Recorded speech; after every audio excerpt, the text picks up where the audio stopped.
ఆత్మీయులైన భగవద్బంధువులందరికీ శుభ సాయంత్రం.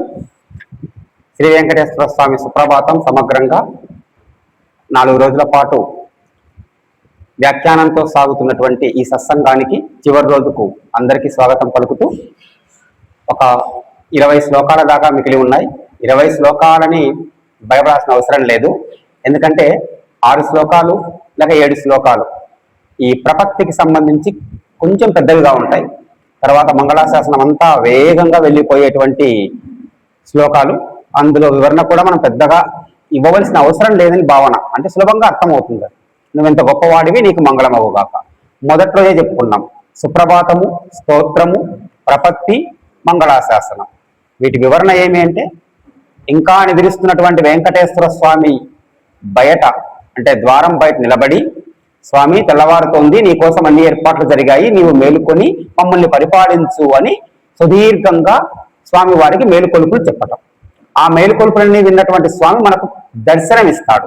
ఎప్పుడైతే స్వామివారి దివ్యమంగళ స్వరూపాన్ని మనం చూస్తామో, మనం చేయవలసింది ఏమంటే ఆయన్ని స్తుతించడమే.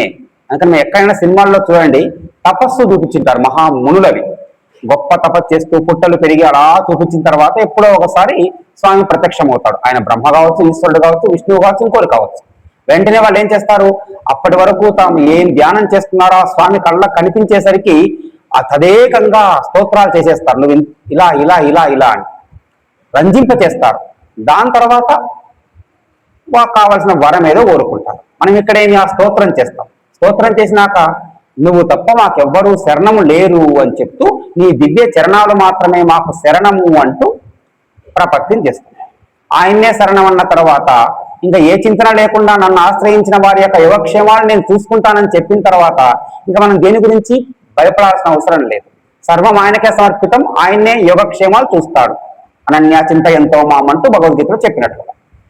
అప్పుడు ఏం చేయాలి, ఆయనకు మంగళం చెప్పాలి. చెప్పాను, ఆయనకు మంగళం చెప్పడము అంటే ఆయనకు కాదు, సమస్త విశ్వానికి చెప్పినట్లు. హరి విశ్వమంతయు, హరి విశ్వమయ్యుండు. ఆ మహావిష్ణువులోనే ఆ వెంకటేశ్వరుడే విశ్వమంతా వ్యాపించి ఉన్నాడు, విశ్వమంతా ఆ వెంకటేశ్వరుని స్వరూపము అని స్వామికి మంగళం కలిగిస్తే సమస్త విశ్వానికి మంగళం కలిగినట్లుగా భావించబడుతూ మంగళాశాసనం. సో కార్యక్రమాన్ని ఒక ప్రార్థనతో, ఒక పద్యంతో, అది కూడా వెంగమాంబ గారి వెంకటాచల మహాత్మ్యంలో వెంకటేశ్వర స్వామి గురించి ఆమె మొదట చేసిన ఒక ప్రార్థనా పద్యంతో, తిరమై శ్రీ అలమేలు మంగ పురమండే నిల్చి దీపింపగా పరమైశ్వర్య దురంధరుండగుచు నా పాలన్ కృపన్ నిల్చి పరమైశ్వర్య దురంధరుండగుచు నా పాలన్ కృపన్ నిల్చి సుందర దివ్యాకృతి నప్పటప్పటికి మోదం బొప్పగా చూపి మద్వరదుండై తగు వెంకటాచలపతిన్ వర్ణింతున శ్రాంతమున్. ఆమెకు ఎంత అదృష్టం కాకపోతే, స్థిరంగా అలమేలు మంగను తన యొక్క వక్షస్థలం మీద నిలుపుకొని పరమైశ్వర్యాన్ని కలిగించే స్వరూపంతో నా దగ్గర కరుణామూర్తిగా నా ముందు నిలబడి, ఎలా అత్యంత సౌందర్య రూపంతో నాకు అప్పటికప్పుడు నేను కోరుకున్నట్లుగా దివ్యమంగళ స్వరూపంతో నా ముందు ప్రత్యక్షమయ్యి నాకు వరాలు సమకూర్చేటువంటి వెంకటాచలం మీద నెలకొని ఉన్నటువంటి ఆ వెంకటేశ్వరుణ్ణి వర్ణిస్తా అంటాం. మనం కోరుకున్న రూపంలో బ్రహ్మోత్సవాల్లో మనం ఏది కోరుకుంటే, ఏ రూపం మనం బాగా ఉందని భావిస్తే ఆ రూపాన్ని మన కళ్ళకు సాక్షాత్కరించే స్వామి అతడు. సౌందర్యానికి అత్యంత పరాకాష్ఠగా వెలిగేవాడు. అందుకనే స్మరకోటి సమాత్ నేను చెప్పుకున్నాం, 1,000,000 మంది మన్మథుల యొక్క సౌందర్యాన్ని ఒక్కచోట చేరిస్తే వచ్చేటువంటి రూపం వెంకటేశ్వరుడు. అలాంటి వెంకటేశ్వరుని ప్రపత్తిలో ఇంకా చివరి భాగం చెప్పుకొని మంగళాశాసనానికి వెళ్ళిపోదాం. నిన్న వరకు చివరిలో చెప్పుకున్నది, నిరంతరము నీకు నమస్కారం చేయడానికి వచ్చే బ్రహ్మ, ఈశ్వరుడు మొదలైనటువంటి దేవతల యొక్క శిరస్సులో నీ పాదాల ముందు నమస్కరిస్తూ ఉంటే వారి కిరీటాల్లో ఉన్నటువంటి రత్నకాంతులన్నీ నీకు హారతులిస్తున్నాయా అన్నట్లు ప్రకాశించేటువంటి నీ పాదాలను శరణు కోరుతున్నాను అని చెప్పుకున్నాం. దాని తర్వాత ఇది కొంచెం వేదాలకు సంబంధించింది, తక్కువ చెప్పుకున్నా పర్వాలేదు. విష్ణో పదే పరమయుత్యుదిత ప్రశంసౌ యౌ మద్వౌత్స ఇతి భోగ్యతయాప్యుపాత్తౌ భూయాస్తదేతి తనవాలి తనౌ ప్రదిష్టౌ శ్రీ వెంకటేశ చరణౌ శరణం ప్రపద్యే.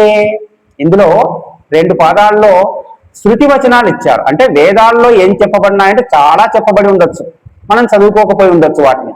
కానీ అందులో ఒక ముఖ్యమైన అంశం చెప్తున్నాడు. వేదముల్లో వైకుంఠాన్ని గురించి, శ్రీ మహావిష్ణువుడి గురించి చెప్పే సమయంలో వైకుంఠంలోని శ్రీ మహావిష్ణువుకు సంబంధించినటువంటి వాటన్నిటిలోకెల్లా అత్యంత ప్రధానమైనవి విష్ణు పదే పరమః, విష్ణువు యొక్క పాదాలు మాత్రమే అత్యంత ఉత్తమమైనవి, గొప్పవి. ఇత్యుదిత ప్రశంసౌ, ఈ విధంగా ప్రశంసింపబడినటువంటి, ఏ విధంగా విష్ణువు యొక్క పాదాలే అత్యంత గొప్పవి అని. ఇంకా మధ్వ ఉత్సహ, అవి మకరందాన్ని పుట్టించే తేనె ఊటలు అని. తేనె ఊట అంటే తేనె ఉడుతుంది అని అర్థం. ఎక్కడ? వైకుంఠంలోనే. ఇంకా ఇతి భోగ్యతయాప్యుపాత్తౌ, ఇవి అనుభవింపదగినవి, భోగింపదగినవి, పరమ భాగ్యకరమైనవి. 3 అంశాలు. విష్ణులోకంలో, వైకుంఠంలో విష్ణువుకు సంబంధించి అత్యంత ప్రధానమైనవి 1. అవి తేనె ఊటలు, వాటి దగ్గరికి వెళ్తే మకరందం స్రవిస్తుంది. ఇంకొకటి, ఇవి అనుభవింపదగినవి లేదా భోగ్యకరమైనవి, పరమభోగ్యకరమైనవి, అంటే ఎంత అనుభవించినా తనివి తీరని స్థితిలో ఉండేవి. ఇవన్నీ ఎక్కడున్నాయి? వేదాల్లో ఉన్నాయి. ఇత్యుదిత ప్రశంసో, ఈ విధంగా ప్రశంసింపబడినాయి వేదాల్లో. ఏవి? నీ పాదాలు. అది నిజమా అని కాదా అంటే కాదు స్వామి, అది నిజమే, వేదాల్లో చెప్పిందంతా వాస్తవం అంటున్నాం. అది నిజము అని నువ్వే చెప్తున్నావు. ఎట్లా? భూయ, మరలా భూయస్తేతి తవపాని తలౌ ప్రతిష్టౌ, నీ యొక్క అరచేతులతో నీ పాదాలనే చూపిస్తున్నావు. ఇది నిజము. ఈ 2 పాదాలే విష్ణువు యొక్క శరీరంలో పరమ పవిత్రము, ప్రధానము. ఈ 2 పాదాలే వైకుంఠంలో తేనె ఊటలు, మకరందాన్ని స్రవిస్తాయి. ఈ 2 పాదాలే మీరందరూ అనుభవింపదగినవి అని వేదాల్లో ఏ చెప్పబడి ఉందో అది మరలా మాకు నువ్వు చెప్పడం కోసం నీ అరచేతులతో, భూయ తతేతి తవ పాణి తలవు ప్రతిష్టవు, నీ చేతులతో చూపబడుతున్న స్వామి నీ యొక్క 2 పాదాలను నేను శరణు కోరుకుంటున్నాను. వేదాల్లో చెప్పబడిన అంశాన్నే నీ చేతులతో నువ్వు మళ్ళీ స్పష్టంగా మాకు చూపిస్తున్నావు. ఇంకొక మాటగా సేమ్ మళ్ళీ అదే అంశాన్ని చెప్తున్నాడు. అర్జునునికి ఏం చెప్పావో ఇప్పుడు అదే చెప్తున్నావు మళ్ళీ అని. అర్జునునికి ఏం చెప్పాడు అంటే భగవద్గీత మొత్తంలో చెప్పాడు, నన్ను ఒక్కనే నమ్ముకో, అన్ని వదిలిపెట్టు, నీ పని నువ్వు చెయ్యి, అనన్యా చింతయంతో మామంటూ చెప్పిన అర్జునుడు కూడా ముట్టుకున్నాడు, నన్ను నీ శిష్యునిగా తీసుకో, నాకేం చేయాలో పాలుపోవటం లేదు, పని చేయటం లేదు నా మెదడు, నేను ఏది మంచో ఏది చెడో నిర్ణయించుకోలేకపోతున్నాను, సందిగ్ధావస్థలో ఉన్న నన్ను శిష్యునిగా స్వీకరించి నా యొక్క ఆ సందేహాలన్నీ తొలగించి జ్ఞానభిక్ష పెట్టు అని కోరుకుంటే అప్పుడు భగవద్గీతను బోధించాడు. నన్ను నమ్ముకో, నా చింతన మాత్రమే చెయ్యి, ఇంకా వేరే చింతన చెయ్యొద్దు, నన్ను సేవించు, నన్ను శరణు పొందు అని. అక్కడ అర్జునుడికి శరణు పొందమన్నావు, ఇప్పుడు నాకు చూపిస్తున్నావు. అదే చెప్తూ పార్థాయ తత్సదృశ సారథినాత్వయైవ యౌ దర్శితౌ స్వచరణౌ శరణం వ్రజేతి భూయోపి మహ్యమిహతౌ కరదర్శితౌ తే శ్రీ వెంకటేశ చరణౌ శరణం ప్రపద్యే. చివరి పాదం మనకు తెలుసు, స్వామి నీ చరణాలకు శరణం అంటున్నాను. ఎలాంటి పాదాలు?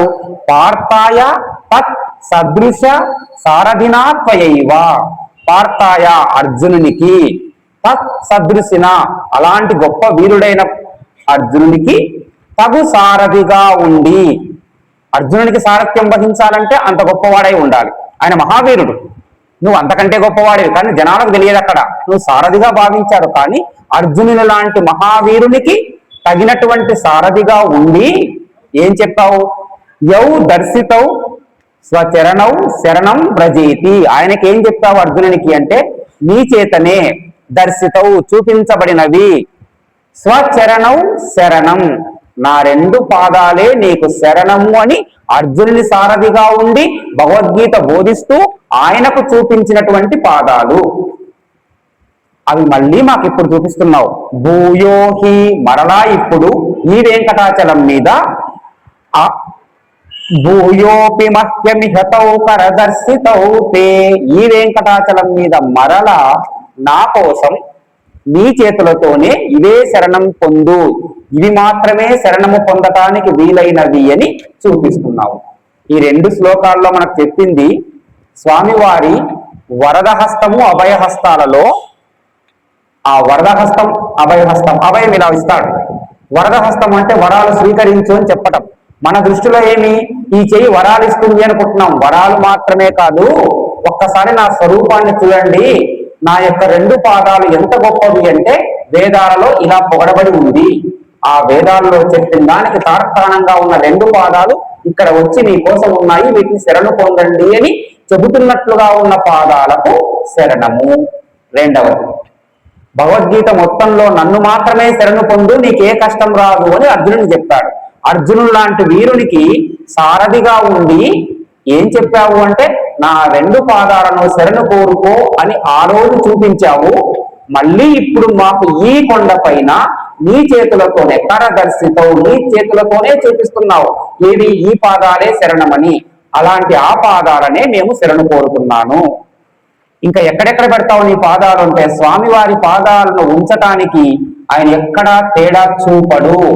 ఎందుకంటే ఆయన పండితుడు, అది బాగా గుర్తుపెట్టుకోవాలి. పండితుడు అనే మాటకు భగవద్గీతలోనే వస్తుంది. సుని చైవ స్వపాకేచ పండిత సమదర్శిన అంటాడు. దేని పట్ల కూడా భేదభావం చూపించకుండా అన్నిటినీ సమభావంతో చూసేవాడు పండితుడు.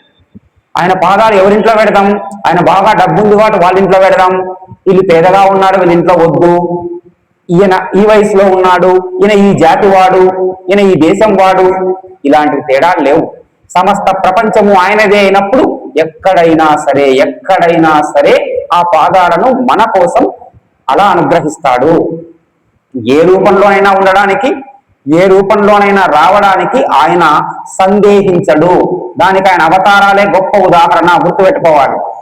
వరాహ అవతారం అనగానే మనం స్వామివారి రూపం వస్తే నమస్కారం పెడతాం, కానీ నిజంగా వరాహం మన బజార్లో ఎదురైతే ఏమంటాం, పక్కకు తప్పుకొని పోతుంటాం కదా, అంటే అసహించుకుంటాం కదా, రూపాన్ని అసహించుకుంటున్నాం. కానీ ఆ రూపంలోనే వచ్చి ఆయన అనుగ్రహించాడు.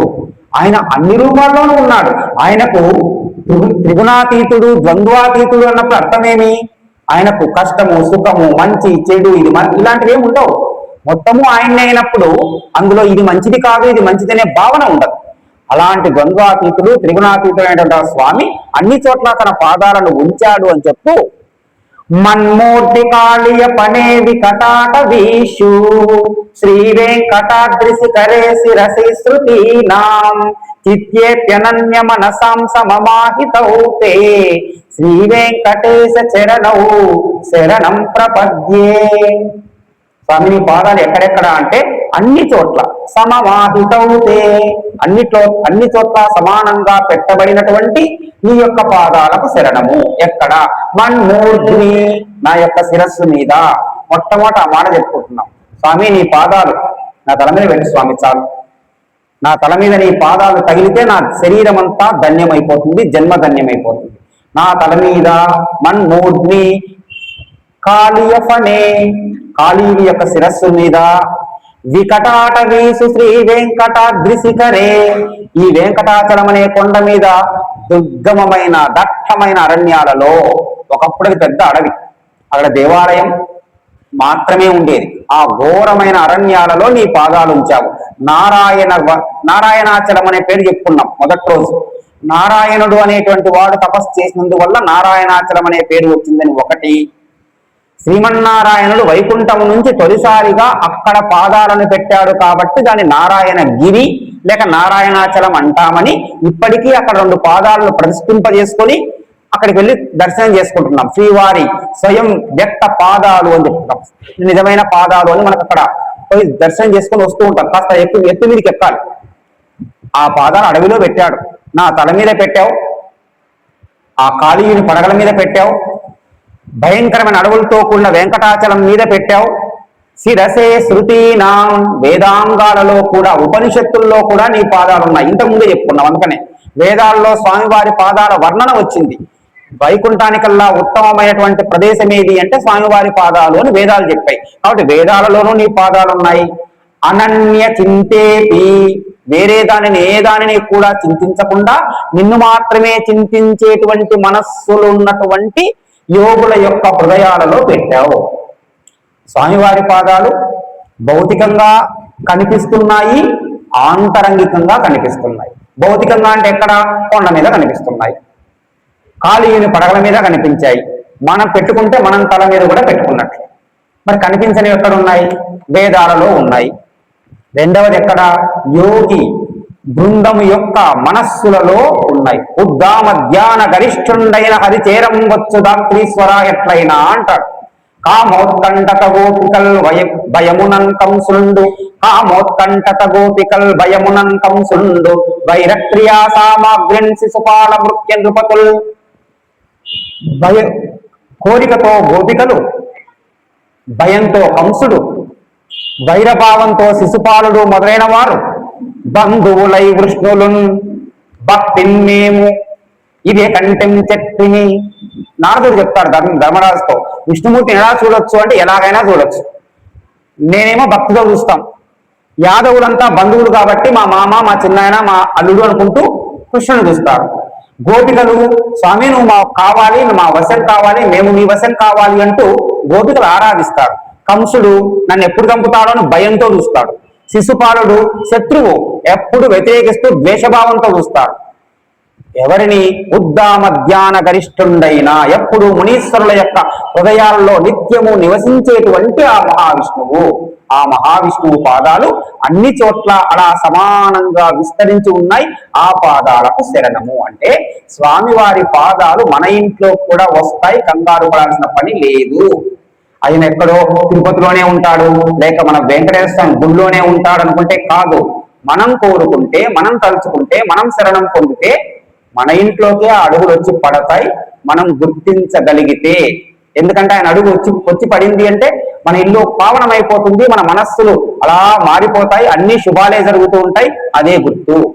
మన ఇల్లు ధర్మబద్ధమై, మన ఇల్లు న్యాయవంతమై, మన ఇల్లు సనాతన ధర్మానికి ఊతంగా మారిపోయి నిరంతరము ఆధ్యాత్మిక చింతనతో వెలిగిపోతుంది అంటే అక్కడ సాక్షాత్తు భగవంతుడు ఉన్నాడని అర్థం. ఆయన పాదాలు వచ్చాయని అర్థం. మనం ఊరికే చెప్పుకుంటాం కదా, ఎత్ర ఎత్ర రఘునాథ కీర్తనం తత్ర కృతమస్త కాంజలిం అంటూ. రాముల వారి పేరుని ఎక్కడ తలుచుకుంటూ ఉంటే అక్కడ కళ్ళు మూసుకొని చేతులు కట్టుకొని ఆంజనేయ స్వామి వచ్చి ఉంటాడని నమ్ముతున్నాం. వచ్చి ఉంటాడు, అందులో సందేహమే లేదు.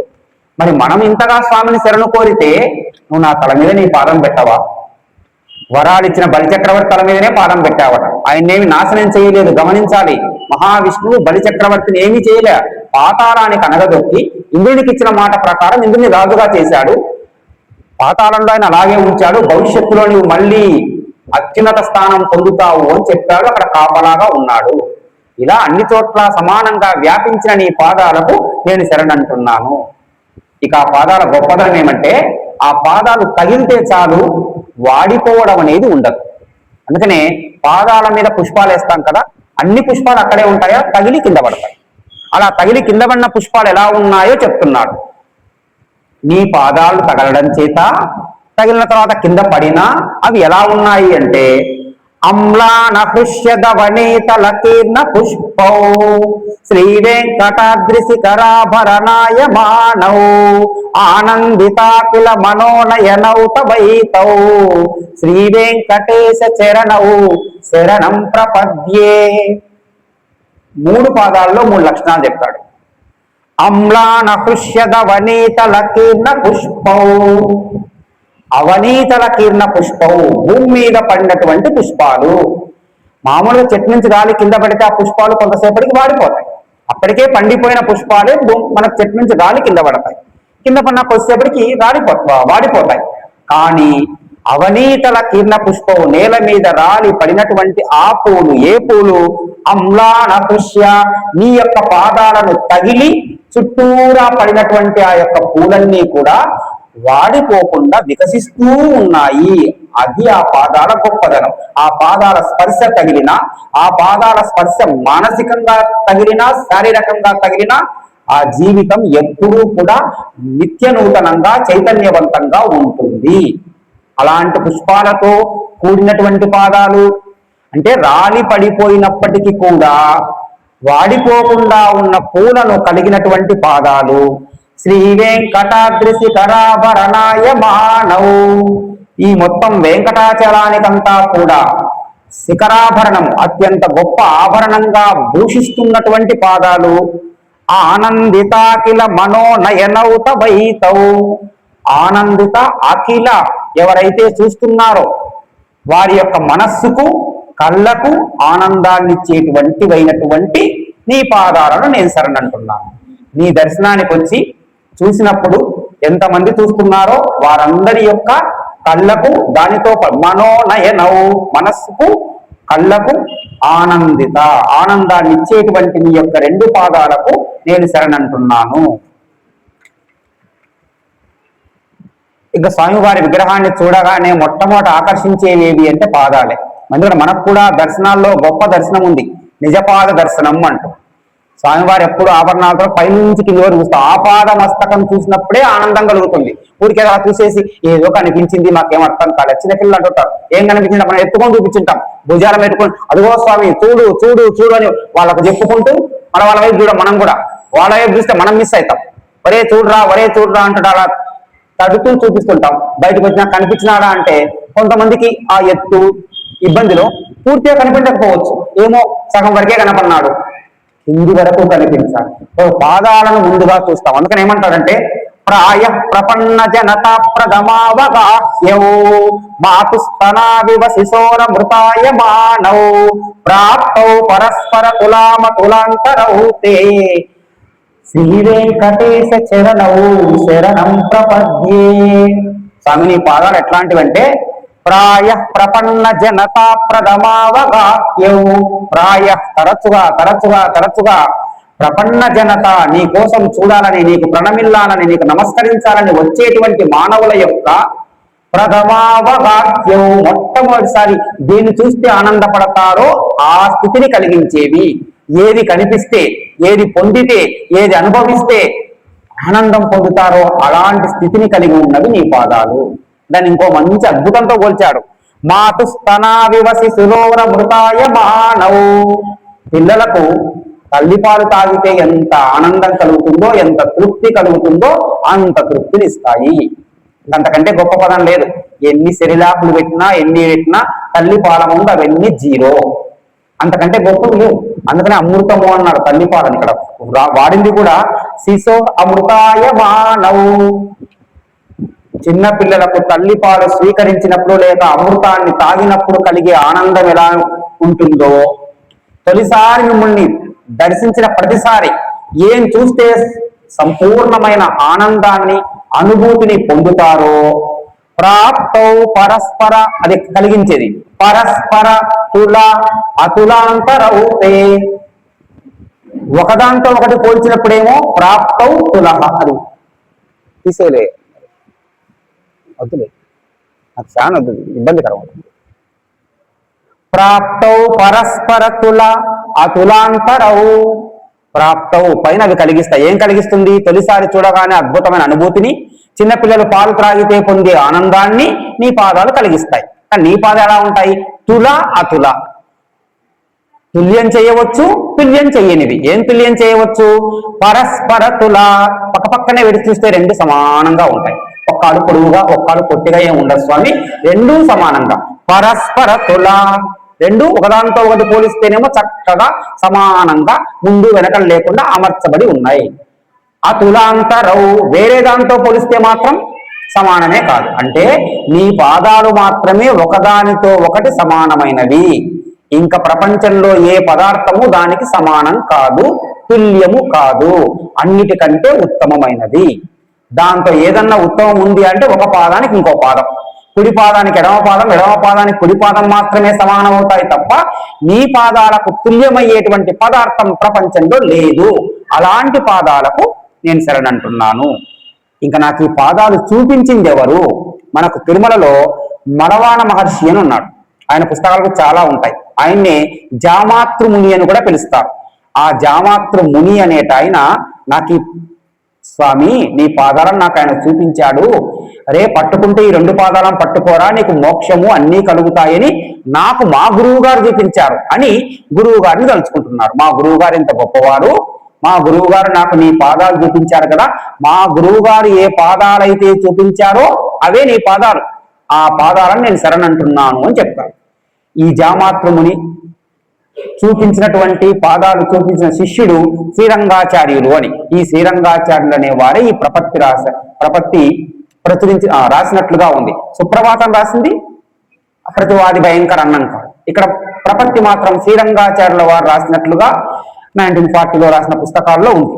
కాబట్టి ఆయన గారికి వాళ్ళ గురువు ఏం చెప్తాడు, సత్వోత్తరై సతత సేవ్య పదాంబుజేనా సంసార తారక దృగ దయాత్ర దృగంచలేనా, సత్వోత్తరై సతత సేవ్య పదాంబుజేనా సంసార సాగర దయార్ద్ర దృగంచలేనా సౌమ్యోపయంతృ మునినామ మదర్శితౌ తే శ్రీ వెంకటేశ చరణౌ శరణం ప్రపద్యే. స్వామి నాకు మా గురువు గారు చూపించారు. ఏ గురువు? సౌమ్యోపయంతృ మునినా మమ దర్శితౌతే. సౌమ్యోపయంతృ ముని రమ్య జామాతృముని, ఎంతో గొప్పవాడైనా, ఎంతో సౌమ్యుడైనా, ఎంతో మంచివాడైనా జామాతృముని మలవాళ మహర్షి లేక మలవాళ ముని మమ దర్శితవు నాకు చూపించినటువంటి నీ 2 పాదాలకు నేను శరణంటున్నాను. మరి మా గురువు గారు ఎలాంటి వారు? ఈ పైన 2 పాదాలు ఉన్నాయి.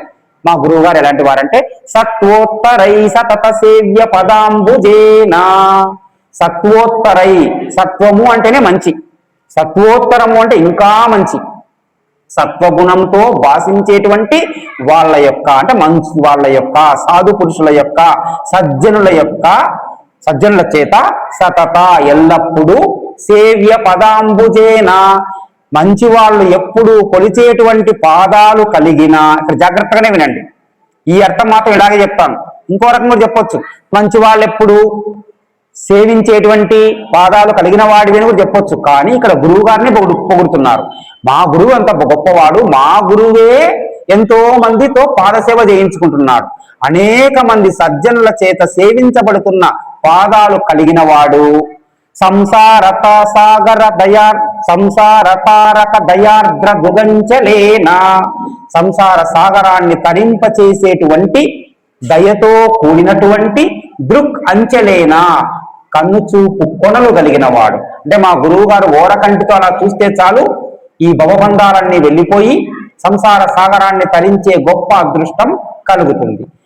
ఏ గురువు గారినైతే సజ్జనులంతా వచ్చి సేవిస్తూ ఉంటారో, ఏ గురువు గారి కనుచూపు అలా సోకితే చాలు భవబంధాలన్నీ అంతరించిపోతాయో, మోక్షం కలుగుతుందో అలాంటి సౌమ్యోపముయంత్రు, అలాంటి సౌమ్యవంతుడైనటువంటి జామాతృ ముని నా కోసం మమహ దర్శితౌతే నన్ను చూడరా నాకు చూపించినటువంటి నీ పాదాలకు నేను శరణంటున్నాను. ఇది ఒక అర్థం.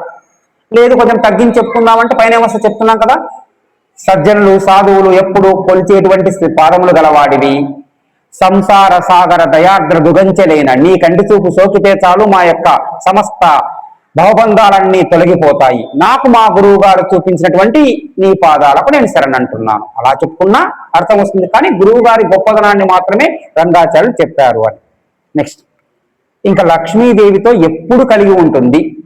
ఆమెను అనుపాయి అంటారు. లక్ష్మీదేవిని అనుపాయి అంటే స్వామివారిని ఎప్పుడూ కూడా వదిలిపెట్టకుండా ఉండేటువంటి స్త్రీమూర్తి, పతివ్రత. ఆమె ఎలాంటిదంట ఇప్పుడు చెప్తాడు. శ్రీశస్త్రియా ఘటికయాత్వదుపాయ భావే ప్రాప్యే త్వయి స్వయముపేయతయా స్ఫురంత్యా. శ్రీశస్త్రియా ఘటికయాత్వదుపాయ భావే ప్రాప్యే త్వయి స్వయముపేయతయా స్ఫురంత్యా. నిత్యాశ్రితాయ నిరవధ్య గుణాయ తుభ్యం శ్యాం కింకరో వృష గిరీశ నజాతు మహ్యం. స్వామి లక్ష్మీదేవినికి ఎప్పుడు ఎలా ఉంటుంది అంటే నీతోనే ఉంటుంది, నీ వక్షస్థలం మీదే ఉంటుంది, వదిలిపెట్టకుండా ఉంటుంది, అనుపాయిగా ఉంటుంది.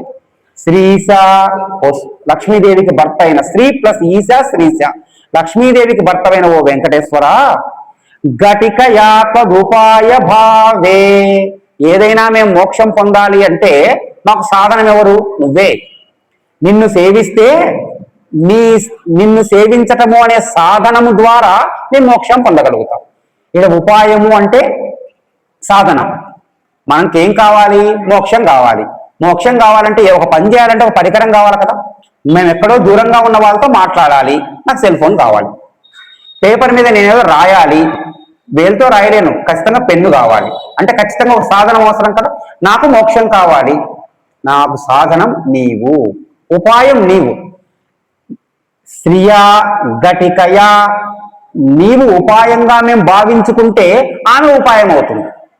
ఈ మొదటి లైన్ చాలా జాగ్రత్తగా విన్నాం, రెండో లైన్ జాగ్రత్తగా వింటే మొదటి అర్థమైపోతుంది. శ్రీశ ఓ వెంకటేశ్వర, శ్రియా లక్ష్మీదేవి, ఘటికయా త్వదుపాయ భావే, మిమ్ముల్ని నేను సాధనంగా తీసుకున్నాను అనుకోండి, ఆమె కూడా సాధనమవుతుంది. ఘటికయా, ఆమె కూడా సాధనమవుతుంది. మీరు సాధనం అనుకుంటే ఆమె కూడా సాధనమే. ఆమెను సాధనము అని అనుకోవాల్సిన పని లేకుండా నిన్ను మేము సాధనంగా తీసుకుంటే, నిన్ను మేము ఉపకరణంగా తీసుకుంటే, నిన్ను మేము ఉపాయంగా తీసుకుంటే ఆమె కూడా సాధనం అవుతుంది. పోనీ నువ్వు సాధనం కాదు, నువ్వే మోక్షం. నిన్ను చేరడమే మోక్షం అనుకుందాం. ఎక్కడో మోక్షం ఉంది, దాన్ని చేరుకోవాలంటే నీ దగ్గరికి రావాలనుకున్నాం. అప్పుడు ఆమె కూడా సాధనంగా మారిపోతుంది. లేదు, నువ్వే మోక్షం. ప్రాప్యే త్వయి స్వయం ఉపేయ తయా స్ఫురంత్య, స్వయం ఉపేయ, నువ్వే మోక్షము అనుకుంటే ఆమె కూడా మోక్షంగా మారిపోతుంది. అంటే నీవు సాధనమైతే ఆమె సాధనం అవుతుంది, నీవే మాకు గమ్యస్థానమైతే ఆమె గమ్యస్థానం అవుతుంది. అలా మారేటువంటి శ్రియా లక్ష్మీదేవిని నిత్యాశ్రితాయ, నిరంతరము కలిగి ఉన్నటువంటి వాడా, నిరవధ్య గుణాయ, ఏమాత్రము లోపాలు లేకుండా చక్కని గుణములు కలిగిన వాడా, శ్యాం కింకరో వృషగిరీశం, నేను నీకు కింకరున్నై ఉన్నాను, దాసున్నై ఉన్నాను, సేవిస్తున్నాను. పైనంత పాదాలు చెప్పుకుంటూ వచ్చాడు కదా. ఇప్పుడు నేను నీ సేవకుణ్ణి, నీ కింకరుణ్ణి, నీ బంటుని, నీకెల్లప్పుడూ సేవ చేయటానికి నియమించబడిన వాడిని. ఎలాంటి వాడికి? మేము సాధనంగా భావిస్తే అమ్మవారు సాధనంగా, మేము నిన్ను గమ్యంగా భావిస్తే అమ్మవారు కూడా గమ్యంగా ఉండేటట్లు నిరంతరము అమ్మను నీ వక్షస్థలంపై నిత్యాశ్రితాయ కలిగి ఉన్నటువంటి మంచి గుణములతో వెలిగిపోయేటువంటి ఓ వృషగిరీశ, తుభ్యం, నీకు శ్యాం కింకరు, నేను కింకరుణ్ణి, నా జాతుమన్యం, ఇంకా దేన్ని కూడా సేవించను, దేన్ని కూడా కొలవను, దేన్ని కూడా సన్నుతించను, నిన్ను తప్ప దేన్ని కూడా నేను మనస్సులో తలవను అంటూ ఆ ప్రపత్తిలో చిట్ట చివరికి తన సర్వస్వాన్ని అర్పించటము, సర్వస్వ శరణాగతి చేయటం ఇక్కడ కనిపిస్తుంది.